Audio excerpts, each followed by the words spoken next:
Usually हम ऐसा सोचते हैं कि अगर लाइट के सोर्सेज बढ़ेंगे तो हर जगह पर ब्राइटनेस बढ़ जाएगी, लेकिन इस वीडियो में हम जानेंगे कि कैसे दो लाइट के सोर्स मिलकर कर सकते हैं अंधेरा। न्यूटन ने अपनी बुक ऑप्टिक्स में कहा था कि लाइट छोटे छोटे पार्टिकल्स से बनी है जिनको कॉर्पस्कल्स का नाम दिया गया, लेकिन हाइगन ने कहा कि लाइट वेव्स से बनी है, जैसे पानी में वेव्स होती हैं। ये डिबेट सेंचुरीज तक चला और फिर 1801 में थॉमस यंग ने एक एक्सपेरिमेंट किया जिससे ये प्रूव हो गया कि लाइट वेव्स से बनी है। उस एक्सपेरिमेंट का नाम था डबल स्लिट एक्सपेरिमेंट। जिस तरह से दो वेव्स के सोर्स से निकली ये वाटर वेव्स एक दूसरे को कई जगह पर बढ़ा रही हैं और कई जगह पर कैंसिल कर रही है, यही काम लाइट वेव्स भी करती हैं। डबल स्लिट के सामने रखी स्क्रीन पर दोनों लाइट वेव्स इस तरह से मिलती हैं कि दोनों का ही हाईएस्ट पॉइंट, जिनको कि क्रेस्ट्स कहा जाता है,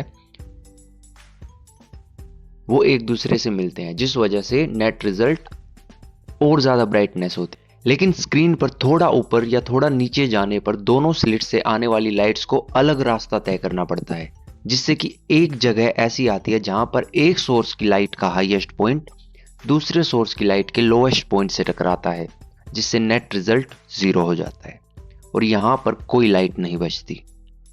और इस तरह से दो लाइट सोर्सेज मिलकर कर सकते हैं अंधेरा। लेकिन यहां पर एक कैच है कि ऐसा क्यों होगा कि जब दोनों सोर्स से लाइट निकले तो उस वक्त दोनों ही सेम स्टेट पे हों, यानी कि दोनों सोर्स एक टाइम पर एक ही वेव एमिट करें। जैसे इन वाटर वेव्स के केस में एक ही आदमी दोनों वेव सोर्स को कंट्रोल कर रहा है, जिस वजह से इतना ब्यूटीफुल पैटर्न देखने को मिल रहा है।